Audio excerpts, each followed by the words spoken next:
Hello everyone. Welcome back. Friend, कैसे हैं आप लोग? उम्मीद है आप लोग अच्छे होंगे। तो फ्रेंड, अभी हम लोग जर्नी ऑफ ड्रग का थर्ड स्टेप पर पहुंच चुके हैं। इससे पहले क्लास में हम लोगों ने दो स्टेप पढ़ चुके हैं। कौन कौन सा दो स्टेप पढ़ा हम लोगों ने? एडमी एडमी का दो स्टेप पढ़ चुके हैं। ए पढ़ लिया, एब्जॉर्प्शन, डिस्ट्रीब्यूशन पढ़ लिया। अब हम लोग थर्ड स्टेप पे जर्नी ऑफ ड्रग का तीसरा स्टेप मेटाबॉलिज्म जो है उस पर आ चुके हैं। तो आज हम लोग इसी के बारे में पढ़ेंगे। फ्रेंड्स, इसको टॉपिक स्टार्ट करने से पहले हम लोग एक क्लिनिकल सिनेरियो के बारे में डिस्कशन करते हैं और उसको समझने की कोशिश करते हैं, फिर उसका आंसर जानने की कोशिश करेंगे आगे लेक्चर में। फ्रेंड्स, हमने चलिए आप डॉक्टर, हम डॉक्टर, किसी डॉक्टर ने किसी पेशेंट को दवा दिया। तो अब कंडीशन, दवा इफेक्ट करेगा कुछ देर के बाद। दवा इफेक्ट किया, ओरली दिया तो कुछ टाइम लिया, आईवी दिया तो इमीडिएट इफेक्ट आया। इफेक्ट आने के बाद क्या इफेक्ट परमानेंट रहती है? एक बार इफेक्ट आने के बाद वो क्या इफेक्ट हमेशा के लिए रहेगा? बिल्कुल नहीं। इफेक्ट हमेशा के लिए नहीं रहेगा। थोड़ी देर के बाद इफेक्ट धीरे धीरे कम होना शुरू हो जाएगा। जिसके लिए आपने दवा दिया, सपोज आपने किसी पेशेंट को पेन के लिए दवा किया, पेन किलर दिया, पेन को कम करने के लिए दिया। अब वो दवा लेने के बाद पेन कम हो चुका, लेकिन फिर थोड़ी देर के बाद वो पेन जो है फिर धीरे धीरे पेन होना शुरू होगा। ऐसा क्यों होता है? क्यों दवा, एक बार दवा जाने के बाद बॉडी में, वो हमेशा के लिए फिर उसका इफेक्ट क्यों नहीं रहता? या इस दूसरे शब्द में ये कहें कि दवा का इफेक्ट कम क्यों होने लगता है? तो आज हम लोग इसी प्रक्रिया को, इसी को समझेंगे, जो आखिर हमारी बॉडी में क्या ऐसा चीज़ होता है जिससे दवा की इफेक्ट को कम होने लगता है। और फ्रेंड, ये भी समझेंगे कि जो बॉडी, कोई भी हमारे बॉडी में एक बार जाता है तो क्या उसको निकलना भी है, उसको बाहर निकलना होता है। तो जो इन किया है उसका आउट होना है। ये सारी प्रक्रिया आउट कैसे होगा? जो तो इन हो चुका एडमिनिस्टर्ड दवा है, जो मोलिक्यूल है, जो केमिकल सब्सटेंसेज है, उसको बाहर वो कैसे निकलेगा? तो इसी चीज़ को, इसी प्रक्रिया को, इसी प्रोसेस को आज हम लोग इस लेक्चर में पढ़ेंगे। तो आज हम लोग क्या पढ़ने जा रहे हैं? उम्मीद है कि आप लोगों को टॉपिक समझ में आ गया। हम लोगों ने किस चीज़ के बारे में बात किया? मेटाबॉलिज्म। फ्रेंड्स, मेटाबॉलिज्म जनरली हम लोग, हमारे टीचर्स भी, हम लोग भी मेटाबॉलिज्म के नाम से ही पढ़ते हैं, लेकिन इसका एक अल्टरनेटिव नेम है। क्या है वो? Bio transformation. बायो ट्रांसफॉर्मेशन पे आपका शॉर्ट्स नोट्स आएगा, लेकिन आप घबराने को नहीं है। आप वो क्या है, वो मेटाबॉलिज्म ही है। तो आज हम लोग इसका अल्टरनेटिव टर्म मेटाबॉलिज्म का, बायो ट्रांसफॉर्मेशन या मेटाबॉलिज्म, वो पढ़ने जा रहे हैं। फ्रेंड्स, जैसा कि हम लोगों ने टॉपिक के बारे में जाना, अब ये टॉपिक के अंदर हम लोगों का आज का लेक्चर का आउटलाइन क्या होगा, क्या किस किस चीज़ के बारे में हम लोग एक बार देख लेते हैं। जो हमारे टॉपिक का सब सेक्शन, सब हेडिंग क्या होने जा रहा है। हम लोग इंट्रोडक्शन पढ़ेंगे। इंट्रोडक्शन, जैसा कि टॉपिक का इंट्रोडक्शन होता है, कोई भी चीज़ है तो इसका क्या है, वो डेफिनेशन क्या है, वो इंट्रोडक्शन पढ़ेंगे। ये पढ़ने का हमारा फिर ऑब्जेक्टिव्स क्या है, पर्पस क्या है। जैसा कि हर टॉपिक में हम लोग इसी तरीके से इसी सीक्वेंस में पढ़ते हुए जा रहे हैं। और क्या उसके बाद क्या पढ़ेंगे? बायो ट्रांसफॉर्मेशन या मेटाबॉलिज्म का फेज़ क्या होगा, कितने फेज़ में होता है, उसको हम लोग जानेंगे। एंजाइम्स, कौन कौन सा एंजाइम्स इन्वॉल्व होगा, कितने तरह का एंजाइम्स होगा जो मेटाबॉलिज्म के लिए ज़रूरी है, उसके बारे में पढ़ेंगे। फिर एंजाइम को इंड्यूसर क्या होता है, एंजाइम का इंडक्शन क्या होता है, इनहिबिशन क्या होता है, वेरी इंपॉर्टेंट थिंग्स है, जो कि आगे के, जब भी हम लोग अब जब जनरल फार्माकोलॉजी से निकलेंगे, सिस्टेमिक की तरफ बढ़ेंगे, तो इसका ड्रग ड्रग इंटरेक्शन आपको हर जगह मिलने को जा रहा है। तो आप तैयार, इसके लिए आप तैयार रहेंगे। और क्या है फ्रेंड्स? पैरामीटर्स, कुछ पैरामीटर्स है जो मैथमेटिकल, इसका कैलकुलेशन हम लोग सीखेंगे, जानेंगे, जो क्या इसका पैरामीटर्स क्या है मेटाबॉलिज्म का, बायो ट्रांसफॉर्मेशन का। और लास्ट में इसका क्लिनिकली क्या इंपॉर्टेंस है, मेटाबॉलिज्म का क्लिनिकली क्या इंपॉर्टेंस है, ये जानेंगे। और कंक्लूजन के साथ इस टॉपिक को एंड करेंगे। तो चलिए इंट्रोडक्शन के साथ अपने टॉपिक को स्टार्ट करते हैं। तो फ्रेंड इंट्रोडक्शन, कैसे आप इसको इंट्रोड्यूस करिएगा। इंट्रोडक्शन का मतलब हो गया जो ये चीज़ को आप इंट्रोड्यूस करने जा रहे हैं, आप उसको बताने जा रहे हैं है क्या। तो फ्रेंड्स देख रहे हैं, चलिए यहीं से देख लेते हैं। ये क्या है, बायो ट्रांसफॉर्मेशन। ठीक है फ्रेंड, बायो का मतलब क्या हो गया, लिविंग बॉडी। बायो का मतलब हो गया क्या, लिविंग बॉडी हो गया, किसी लिविंग बॉडी में। ट्रांस का मतलब क्या होता है फ्रेंड, ट्रांस, ट्रांस का मतलब होता है चेंज, चेंज, चेंज करना, परिवर्तन होना, चेंज। और फॉर्मेशन का मतलब फॉर्म, फॉर्म से आया है फॉर्मेशन, फॉर्म, फॉर्म एक फॉर्म से दूसरे फॉर्म का चेंज होना, एक फॉर्म से दूसरे फॉर्म में चेंज होने को। कहाँ पर ये चेंज होगा, ये हर जगह, क्या बाहर में बोतल में चेंज होगा तो बोलेंगे, ग्लास में चेंज होगा तो बोलेंगे नहीं, ये कहाँ होगा, एक लिविंग बॉडी में होगा, लिविंग बॉडी में होगा, लिविंग ऑर्गेनिज्म में होगा। जब ये लिविंग ऑर्गेनिज्म में एक फॉर्म से दूसरे फॉर्म में चेंज हो रहा है तो उसको बायो ट्रांसफॉर्मेशन कहेंगे। ठीक है, तो ड्रग का यहाँ है, ड्रग के बारे में पढ़ने जा रहे हैं हम लोग। ड्रग का बायो ट्रांसफॉर्मेशन हो, ड्रग मोलिक्यूल का एक फॉर्म से दूसरे फॉर्म में चेंज हो जाएगा। हमारे बॉडी में हम ड्रग एडमिनिस्टर्ड हमारे बॉडी में हुआ, पेशेंट के बॉडी में हुआ, तो पेशेंट के बॉडी में ड्रग का एक फॉर्म से दूसरे फॉर्म में चेंज होने को बायो ट्रांसफॉर्मेशन कहेंगे या मेटाबॉलिज्म कहेंगे। उम्मीद है कि ये डिफिनेशन आपको समझ में आ गया होगा। तो हम लोगों ने बायो ट्रांसफॉर्मेशन का के बारे में जाना। फ्रेंड्स इसको पढ़ने की ज़रूरत क्या है, आगे जानेंगे ये चेंज क्यों हो रहा है, क्यों चेंज होना चाहिए, तो उसी का ये क्या पर्पस क्या है, क्यों चेंज होना चाहिए। चलिए नेक्स्ट में पर्पस में ही जान लेते हैं, क्यों क्यों चेंज होना चाहिए फ्रेंड,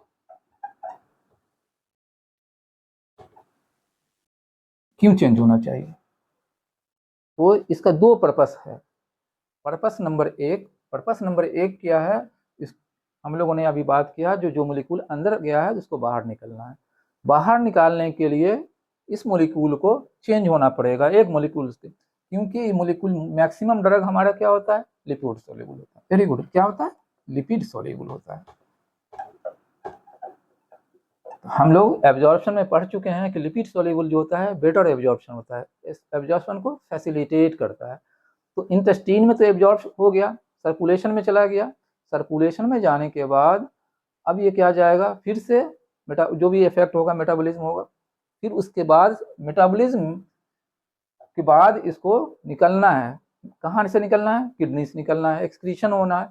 अब किडनी में अगर लिपिड सोल्यूबल ही रह जाएगा, वहाँ गया तो फिर से ये रीअब्जॉर्ब हो जाएगा, क्योंकि वहाँ भी मेम्ब्रेन है, मेम्ब्रेन है तो लिपिड सोल्यूबल में ड्रग रहेगा, और लिपिड सोल्यूबल ही रहेगा तो फिर से रीअब्जॉर्ब होकर के फिर से ब्लड में आ जाएगा, लेकिन ये हम नहीं चाहते। तो अब हमारा मेटाबॉलिज्म का यहाँ रोल हो जाता है, इस लिपिड सोल्यूबल ड्रग को वाटर सोल्यूबल ड्रग में, वाटर सोल्यूबल फॉर्म में चेंज कर देना। क्या हो गया, लिपिड सोल्यूबल फॉर्म से एक फॉर्म से वाटर सोल्यूबल फॉर्म में चेंज कर। लिपिड सोल्यूबल क्या होता है, अनआयोनाइज्ड होता है, अनआयोनाइज्ड होता है, इसको दूसरे भाषा में नॉन पोलर भी बोलते हैं, दूसरे वर्ड में नॉन पोलर बोलते हैं। वाटर सोल्यूबल क्या होता है, आयोनाइज्ड हो जाएगा, आयोनाइज्ड हो जाएगा और पोलर हो जाएगा, पोलर हो जाएगा, आयोनाइज्ड होगा, पोलर होगा, वाटर सोल्यूबल होगा, सब ये एक ही चीज हो गया। तो इस लिपिड सोल्यूबल को वाटर सोल्यूबल में कन्वर्ट कर दिया, आयोनाइज्ड फॉर्म में अब ये पोलर सब्सटेंस जो है इंटेस्टिनल, ये सॉरी नेफ्रॉन से, रीनल ट्यूबल से रीएब्जॉर्ब नहीं होगा, रीएब्जॉर्ब नहीं होगा तो क्या होगा फ्रेंड, वो यूरिन के थ्रू एक्सक्रीट कर जाएगा। उम्मीद है कि ये आपको समझ में आ गया होगा। फिर से करते हैं, फिर से एक बार समझाने की कोशिश करते हैं, रिपीट करते हैं, रिवाइज करते हैं। लिपिड सोल्यूबल ड्रग जो है मैक्सिमम लिपिड सोल्यूबल ड्रग होता है, lipid soluble drug better absorption होता है, फर्स्ट एब्जॉर्प्शन बेटर एब्जॉर्प्शन होगा। पोलर हो, ये क्या होता है, अनआयोनाइज्ड होता है, नॉन पोलर होता है। तो क्या होगा, ये बेटर एब्जॉर्प्शन होगा। ये एक इंटेस्टीन में तो एब्जॉर्ब होकर के सिस्टेमिक सर्कुलेशन में गया, जब इफेक्ट प्रोड्यूस करने के बाद इसको एक्सक्रीट होना है, जब ये लिपिड सोल्यूबल फॉर्म में ही रीनल ट्यूब्यूल्स में आएगा, नेफ्रॉन्स में आएगा, तो फिर से वहाँ पर रीएब्जॉर्ब होकर के सर्कुलेशन में आएगा, जो कि नहीं, हम नहीं चाहते रीएब्जॉर्ब होना, इसको बाहर निकलना होता है, एक्सक्रीट करना होता है। जब एक्सक्रीशन के लिए इसको क्या होगा, इसको फॉर्म में चेंज करना होगा, जब एक फॉर्म दूसरे फॉर्म से में कन्वर्ट होना होगा, जब lipid soluble form water soluble form में आप कन्वर्ट हो जाएगा, वाटर सोलेबल फॉर्म को आयोनाइड या पोलर फॉर्म बोलते हैं, पोलर बोलेंगे। ये वाटर सोलेबल जो होगा वो अब रीएब्जॉर्ब नेफ्रॉन से रीनल ट्यूब्यूल से नहीं होगा, तो क्या होगा, यूरिन से बाहर निकल जाएगा। तो एक पर्पस हमारा यह है कि क्या है, to convert lipid soluble drug to water soluble for elimination of या for excretion of drug, to convert lipid soluble form to water soluble form of a drug to excrete from kidney। ये हो गया। दूसरा क्या है, दूसरा जो major दो हम लोग पढ़ेंगे पर्पस में, दो दूसरा पर्पस ये है कि जब ड्रग एक बार बॉडी में इंटर किया, जब थेरेप्यूटिक इफेक्ट हमारा अचीव हो चुका है, अब क्या ये हमेशा के लिए इफेक्ट रिसेप्टर से बाइंड कर गया ड्रग, क्या हमेशा के लिए इफेक्ट रिसेप्टर से बाइंड करके इफेक्ट देता रहेगा, या इफेक्ट को टर्मिनेट करना है, इफेक्ट को कम करना है। तो इस इफेक्ट को कम करने के लिए जिसको क्या बोलते हैं, टर्मिनेशन ऑफ एक्शन, जो एक्शन हो रहा है उसको टर्मिनेशन कैसे होगा, ये मेटाबॉलिज्म से होगा। जब ये ड्रग का मेटाबॉलिज्म हो जाएगा, एक लिपिड ड्रग का मेटाबॉलिज्म हो करके इनएक्टिव फॉर्म में आ जाएगा, वो ड्रग अब मेटाबॉलिज्म होगा इनएक्टिव फॉर्म में आ जाएगा, जिससे क्या होगा, टर्मिनेशन ऑफ एक्शन होगा। तो इसका क्या हो जाएगा, टू टर्मिनेट एक्शन, एक्शन को टर्मिनेट करने के लिए, तो टर्मिनेट करने के लिए दो चीज हो गया, एक तो एक्सक्रीशन के लिए टू एक्सक्रीट द ड्रग, और दूसरा हो गया to terminate the action of drug, action of drug. Drug के एक्शन को टर्मिनेट करने के लिए हम लोग मेटाबॉलिज्म को पढ़ना और समझना जरूरी है। तो हम लोगों ने अभी तक देखा जब क्यों पढ़ना चाहिए बायो ट्रांसफॉर्मेशन को, उसके बारे में, पर्पस के बारे में पढ़ा, पर्पस को जाना, क्यों जानना चाहिए। अब आ गया, हम लोग अगले स्टेप पर आ चुके हैं, phases of bio transformation. Phases कितने फेज, वेरी गुड, कितने, दो फेज। फेज 1 आपके एग्जाम में भी आते हैं, शॉर्ट नोट्स भी आएंगे, फेज 1 और फेज 2, कोई रॉकेट साइंस नहीं, जब 1 होगा तो दूसरा 2 भी होगा। फेज 1 को क्या बोलते हैं फ्रेंड, फंक्शनलाइजेशन, फंक्शनलाइजेशन,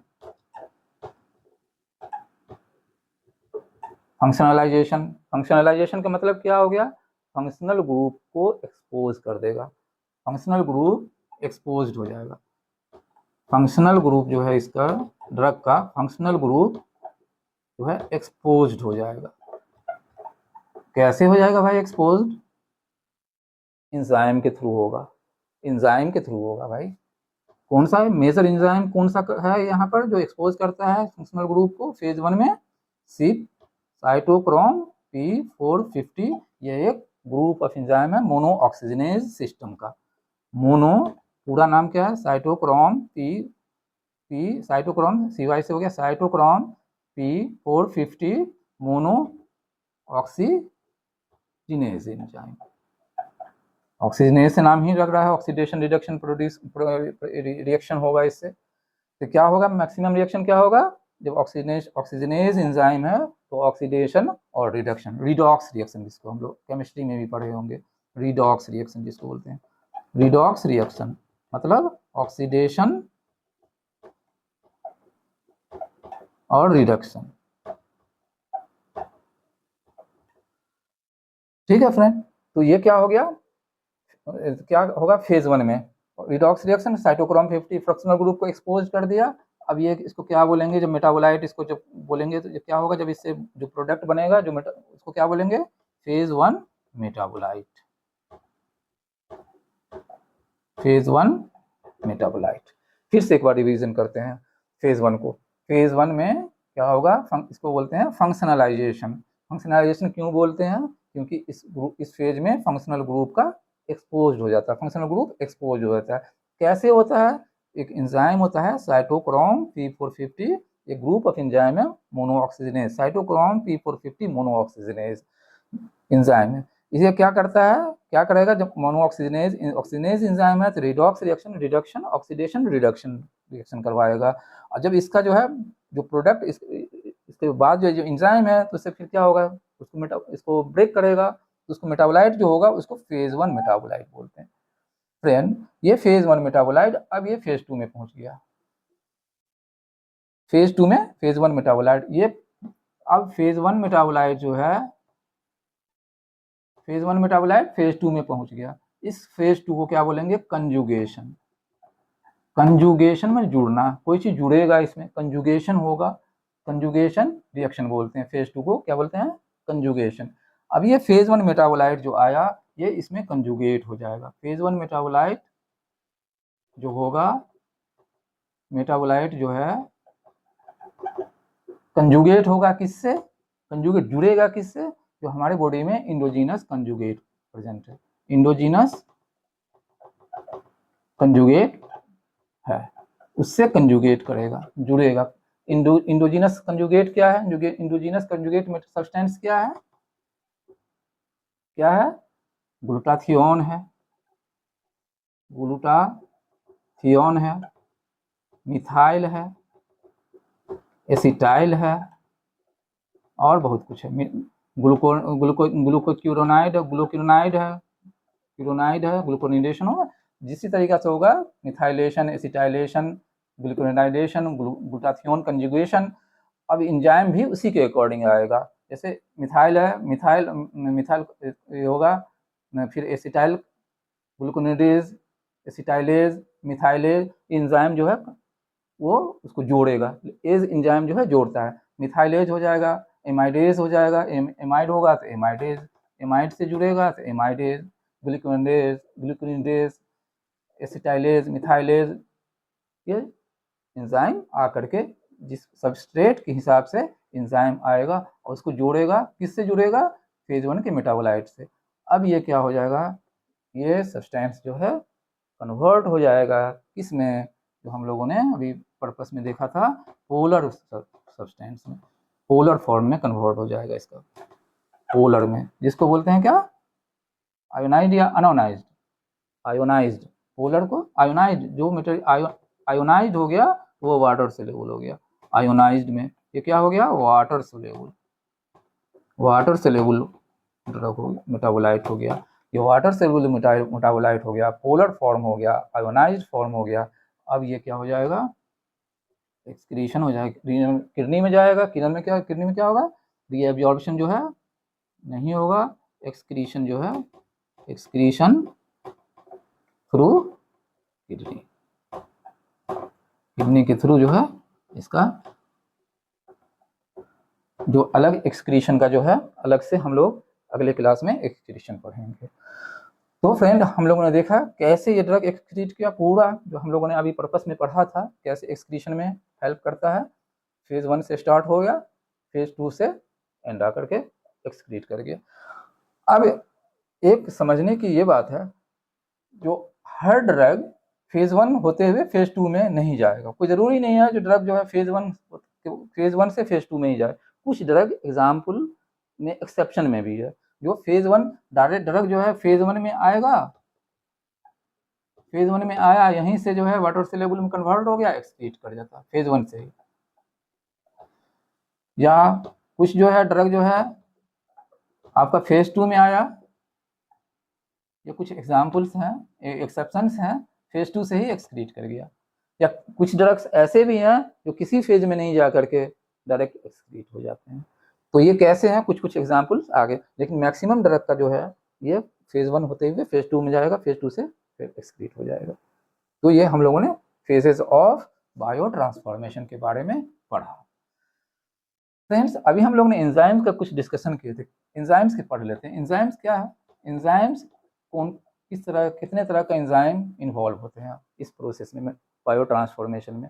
अभी हम लोगों ने एंजाइम का डिस्कशन किया था फेज 1 और फेज 2 में। फेज 1 में कौन सा enzyme, cytochrome 550, exactly right. Phase 2 में अकॉर्डिंग टू कंजुगेट और सबस्ट्रेट। तो एंजाइम यहाँ पर दो तरह का फिर हो, माइक्रोजोमल, माइक्रोजोमल और नॉन माइक्रोजोमल।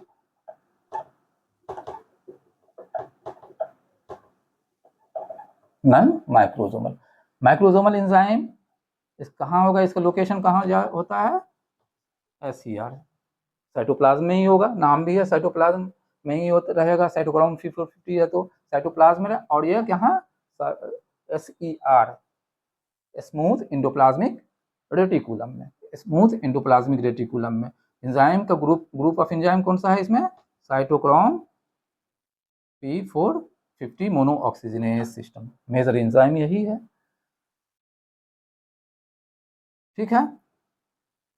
और नॉन माइक्रोजोमल में, नॉन माइक्रोजोमल कहाँ रहेगा आपका, इसका जो होगा माइटोकॉन्ड्रिया हो गया, साइटोसोल, साइटोसोल में मैक्सिमम, साइटोसोल में, माइटोकॉन्ड्रिया में कुछ कुछ माइटोकॉन्ड्रिया में भी रहते हैं, जैसे मोनोएमीन ऑक्सीडेज, साइटोसोल हो गया, और प्लाज्मा, प्लाज्मा ये इसका लोकेशन है। इसमें एंजाइम कौन कौन सा होगा, एंजाइम डिपेंड करेगा फिर वैसे ही सबस्ट्रेट के, जैसे कि aldehyde dehydrogenase, aldehyde aldehyde dehydrogenase, और क्या, डिनाइल साइक्लेज,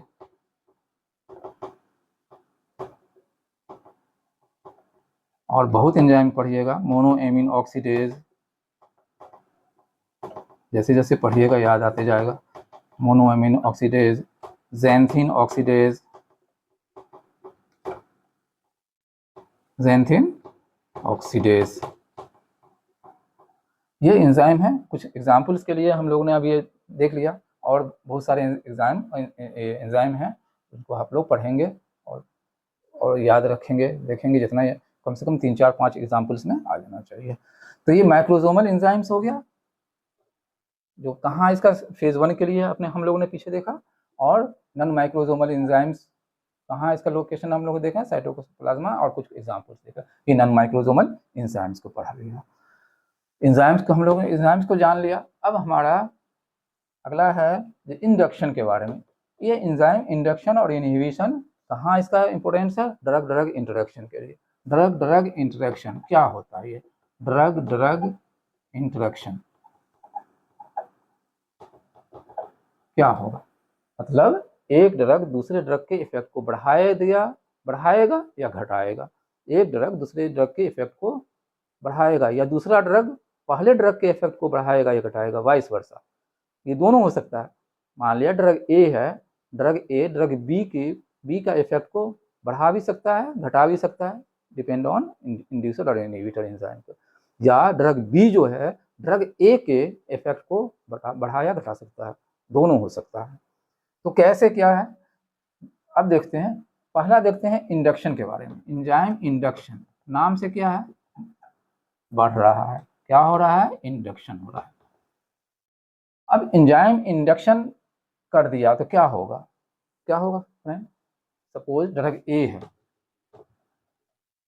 ड्रग ए है, ड्रग बी इस एंजाइम को, ड्रग बी जो है, ड्रग बी इस ड्रग ए को, एंजाइम जो है जिससे मेटाबॉलिज्म हो रहा है, उसको एंजाइम को इंड्यूस कर दिया, मतलब एंजाइम के इफेक्ट को बढ़ा दिया, एंजाइम के एफिशिएंसी को बढ़ा दिया। तो क्या होगा, ड्रग ए का मेटाबॉलिज्म क्या हो जाएगा, फास्ट हो जाएगा। ड्रग बी जो है, फिर से देखें, ड्रग बी जो है एंजाइम को इंड्यूस्ड कर दिया, एंजाइम को इंड्यूस्ड कर दिया, इंड्यूस्ड कर दिया, तो ड्रग ए का क्या होगा, ड्रग ए का मेटाबॉलिज्म ज़्यादा होगा या कम होगा,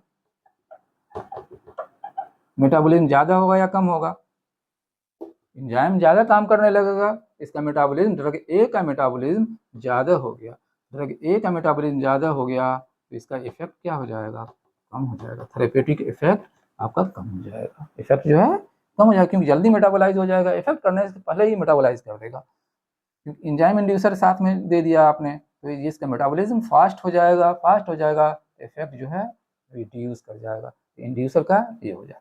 अगर इनहिबिटर, सपोज इनहिबिटर दे दिया, दूसरा एग्जाम्पल देखते हैं, दूसरा एग्जाम्पल देख लिया, यहाँ पर ये ड्रग बी है, ड्रग ए दिया आपने,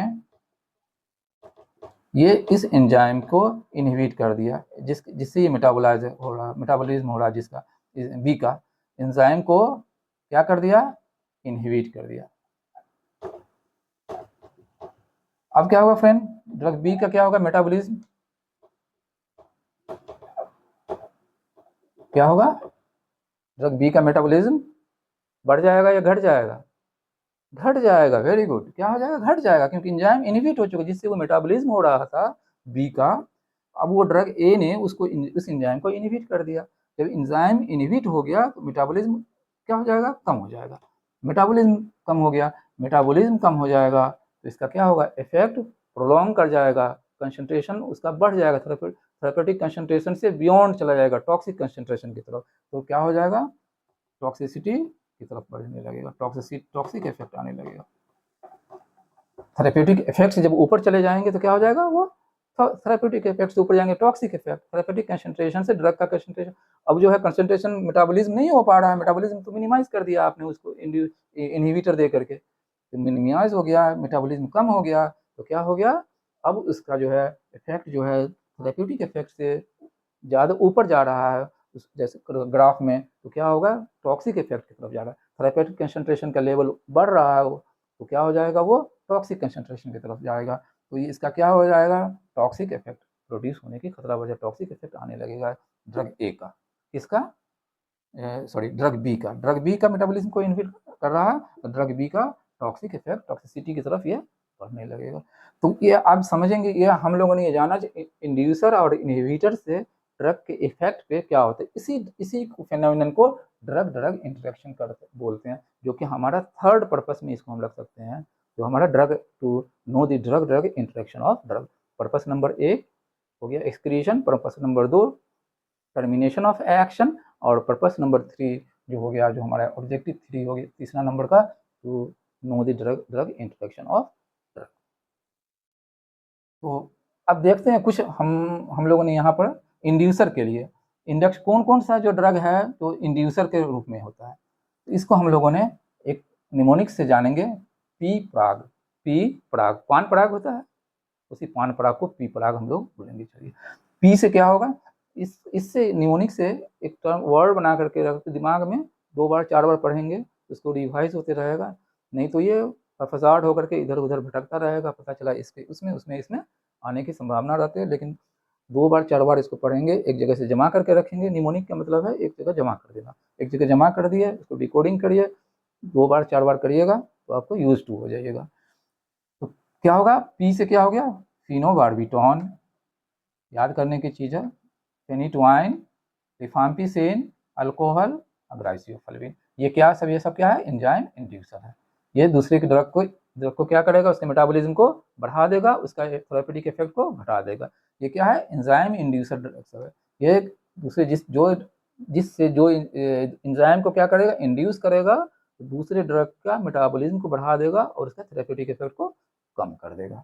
इनहिबिटर में देखते हैं, इसको सिक फेस के नाम से याद रखिएगा, निमोनिक से sick face, sodium valproate, isoniazid, ciprofloxacin, ketoconazole, fluconazole, amiodarone, cimetidine और इरिथ्रोमाइसिन।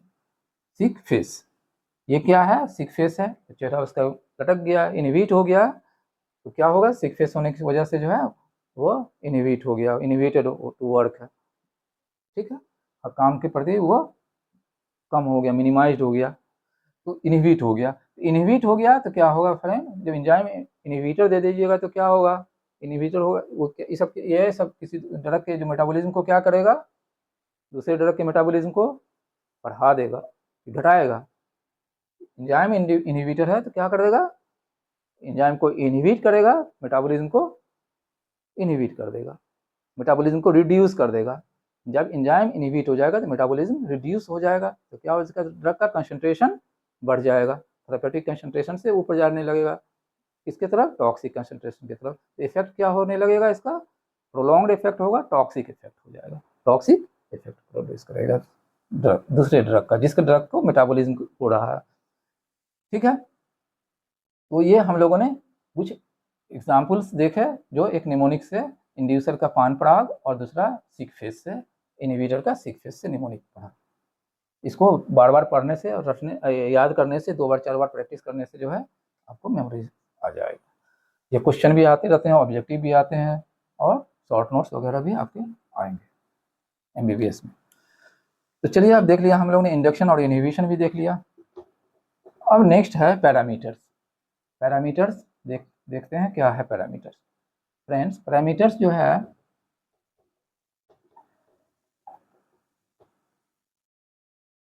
पैरामीटर्स किसका, बायो ट्रांसफॉर्मेशन का।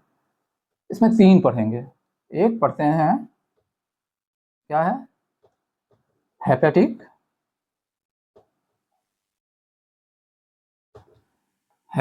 क्लियरेंस, क्या होता है ये। दूसरा हेपेटिक नाम से ही है ब्लड फ्लो, और तीसरा हो गया हेपेटिक एक्सट्रैक्शन रेशियो। अब ये टर्मिनोलॉजी को समझने की कोशिश करते हैं। मेडिकल में आप टर्मिनोलॉजी को अगर अच्छी तरह से समझ लिए तो उसको डिफाइन करना इजी हो जाता है। फ्रेंड नाम से ये लीवर है, हेपेटिक हेपेटिक हेपेटिक। क्यों भाई, लीवर का ही क्यों नाम आ रहा है इसमें, इसलिए कि मेटाबॉलिज्म लीवर में हो रहा है, मेटाबॉलिज्म मैक्सिमम लीवर में हो रहा है, इसलिए नाम है हेपेटिक। क्लियरेंस, इसको CLH, Cl से क्लियरेंस, S से हेपेटिक क्लियरेंस।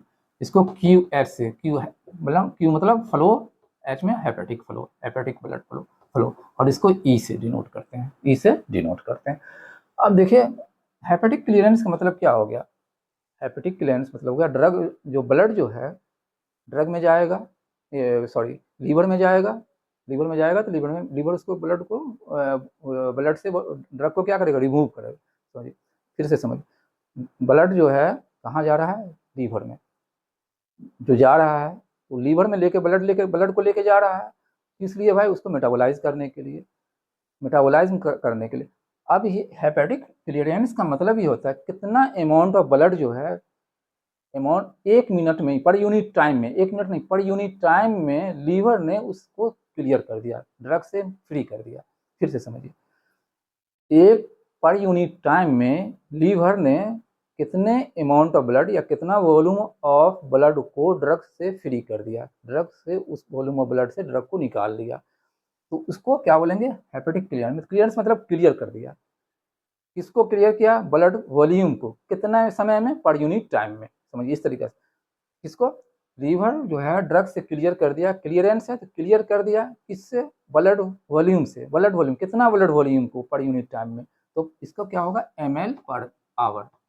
इसका हम लोग यूनिट रखते हैं ml पर आवर। क्या होता है, ml या लीटर पर आवर भी हो सकता है, लीटर भी पर आवर होगा या ml पर आवर होगा।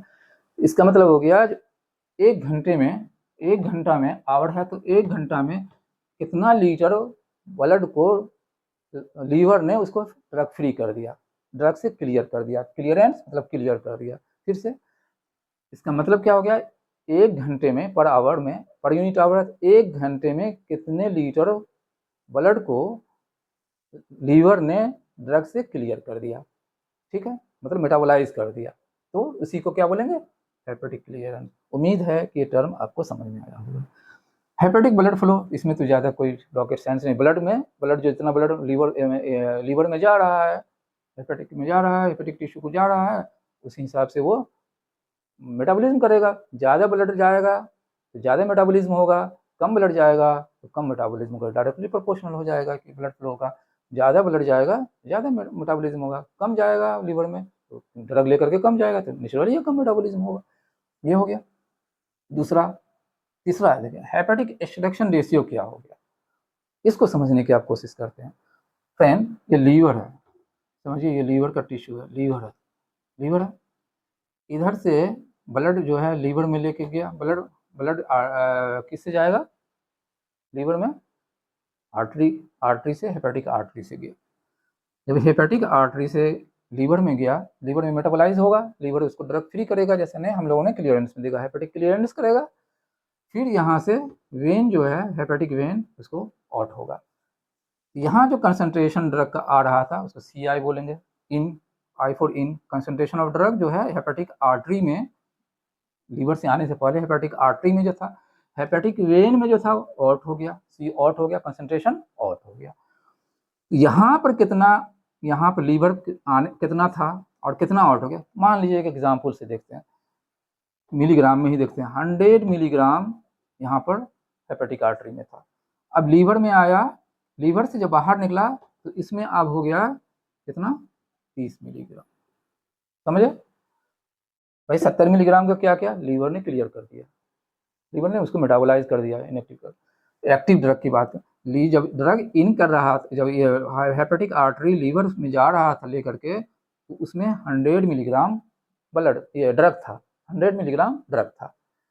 लीवर में से अब निकलने के बाद हेपेटिक वेन में, वेन लेकर के जा रहा है, उसमें अब 30 मिलीग्राम एक्टिव ड्रग है। तो भाई 70 मिलीग्राम जो है क्या हो गया, लीवर ने उसको क्लियर कर दिया, लीवर ने क्लियर कर दिया। तो ई क्या हो गया, हेपेटिक एक्सट्रैक्शन रेशियो बोलते हैं, बोल लेते हैं। ये ड्रग 100 मिलीग्राम माइनस जो निकला बच करके लीवर से 30 मिलीग्राम, और डिवाइडेड बाय जितना शुरू में इनिशियल में था 100 मिलीग्राम, कितना हो जाएगा 70 milligram divided by 100 milligram, 100 milligram, ये क्या हो जाएगा 0.7, यह फ्रैक्शन में हो जाएगा 0.7 जो है उसको बोलेंगे जो एक्सट्रैक्शन रेशियो, या 7/10 बोलिए एक्सट्रैक्शन रेशियो में, या 0.7, 0.7 ये एक्सट्रैक्शन रेशियो। अगर इसको हम परसेंटेज में बोलेंगे तो क्या हो जाएगा, 0.7 को 100 से मल्टीप्लाइड कर दीजिए तो 70% हो गया।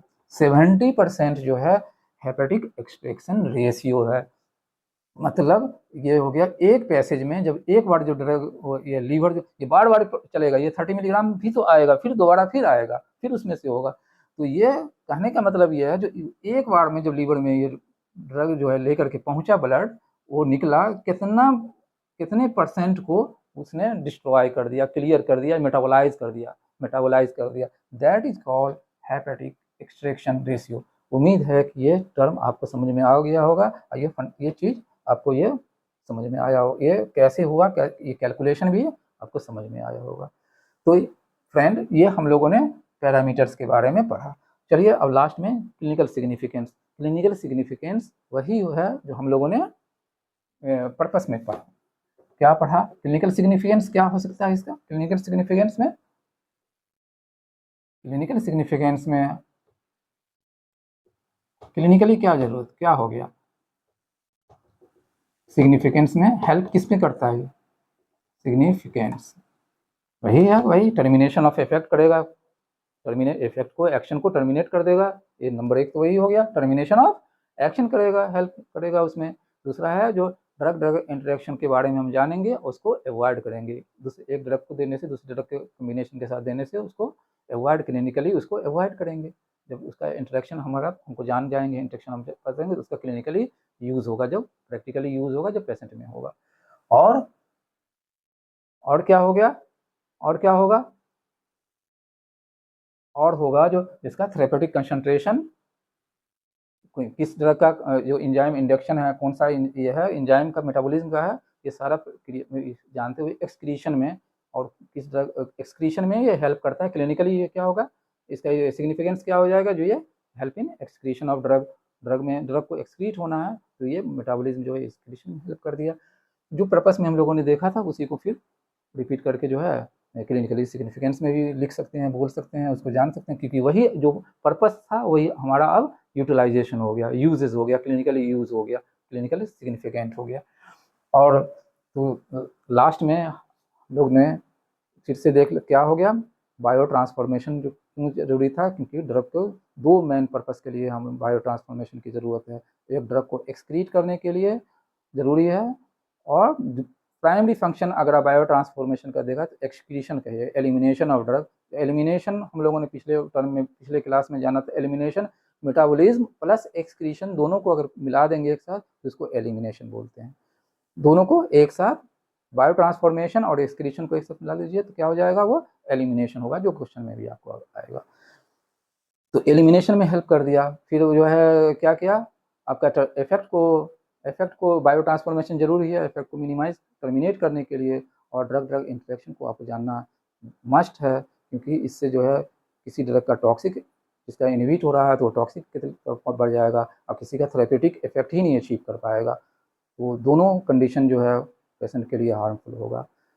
उम्मीद है कि ये आपको इन्फॉर्मेटिव लेक्चर लगा होगा, और अगर ये आपको अच्छा लग रहा है तो कमेंट करिए क्या इसमें इम्प्रूव किया जाए, और कुछ और जानना चाहते हैं, कुछ और सीखना चाहते हैं या कुछ इसमें और रहा तो उसमें ऐड करने के लिए प्लीज़ कमेंट ज़रूर करिए और मेरे सब्सक्राइब कर दीजिए, और इस तरीक़ा का इन्फॉर्मेशन ताकि आप लोगों को तक पहुंचता रहे। और उम्मीद है कि इसी तरीक़ा का ये जर्नी जो है अब एंड की तरफ बढ़ रहा है। अगले क्लास में एंड तक ये जर्नी ड्रग का जर्नी एंड हो जाएगा और फिर से दूसरा टॉपिक फिर हम लोग स्टार्ट करेंगे। Thank you very much. Thank you.